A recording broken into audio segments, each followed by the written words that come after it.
السلام عليكم ورحمة الله، أهلا وسهلا بكم. هنطير وهنسمع ونشوف متعة والإثارة في الكرة العالمية والأوروبية والمحلية. هنشوف أهم الأخبار اللي تمت الفترة اللي فاتت. كل ده هيكون معاكم في صوت الملعب.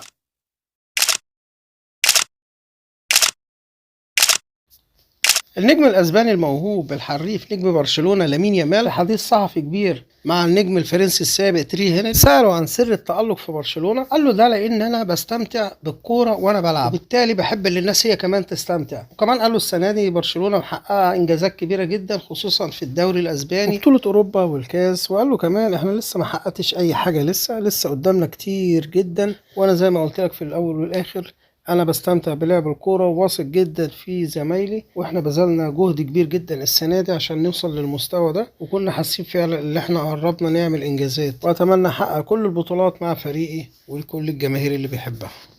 اهلا وسهلا بكم. اول خبر عندنا وهو عن المدير الفني للنادي الاهلي، من اقوى المرشحين والاسماء المطروحه على اداره النادي الاهلي، وهو الكرواتي سلافين بيليتش. سلافين بيليتش درب فرق كتير قوي من السعوديه زي الاتحاد والاهلي والهلال السعودي، دي كل الفرق اللي دربها هناك، ودرب فرق كتير في الدوري الانجليزي زي فريق وست هام الانجليزي. طيب اما نيجي نشوف ايجابيات وسلبيات المدرب ده ايه. ايجابياته اللي هو حاليا مش متعاقد مع اي فريق، وده يخلي النادي الاهلي ما يدفعش فلوس كتير، عشان لو هيسيب اي نادي مش هيدفع شرط جزائي. كمان بيقال عنه ان هو ذو شخصيه قويه جدا، وده مطلوب جدا بين اللعيبه عشان يقدر يتحكم في كل شيء، وكمان بيعرف يدير غرفه الملابس بالنسبه للعيبه. طيب سلبيات المدرب ده ايه؟ سلبياته بكل اسف سلبيه قويه جدا، وهي انه ما خدش اي بطوله، ودي برضو نقطة تتحط في الاعتبار. لكن هو من الأسماء القوية المطروحة على إدارة النادي الأهلي. لكن من الأسماء اللي هي مستبعدة نهائيا من إدارة النادي الأهلي وهو مدرب الزمالك السابق جوميز، اللي هو بيدرب حاليا في المملكة العربية السعودية. من الأخبار الهامة للنادي الأهلي هو تجديد عقد بعض اللعيبة زي ياسر إبراهيم ومحمد الشناوي. محمد الشناوي وياسر إبراهيم مضوا بدون أي شروط وعلى عقد على بياض للنادي الأهلي، ووافقوا تماما على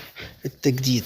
لكن بالنسبة للمدافع رامي ربيعة ليه بعض الشروط والطلبات، وأنا بقول له من هنا يا كابتن رامي امضي بدل ما تلاقيش نادي تروحه، لأن أنت أدائك سيء جدا، مش عشان خاطر بس ضربة الجزاء اللي تثبت فيها في الماتش الأخير، لأ، أنت محتاج تطور من أدائك جامد جدا.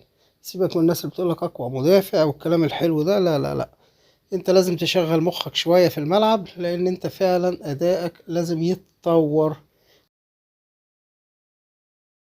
بنوجه لك رسالة ونقول لك شغل عقلك شوية في الكورة، بلاش تستخدم عضلاتك، وفي النهاية بنلاقي اللاعب بيعدي منك يا إما ضربة جزاء وبتتسبب في خسائر للنادي الأهلي. لو في ماتش حساس محتاج الأهلي هدف أو أي حاجة، أنت هتضيع الفريق أصلا بطريقتك ديت. شغل عقلك شوية.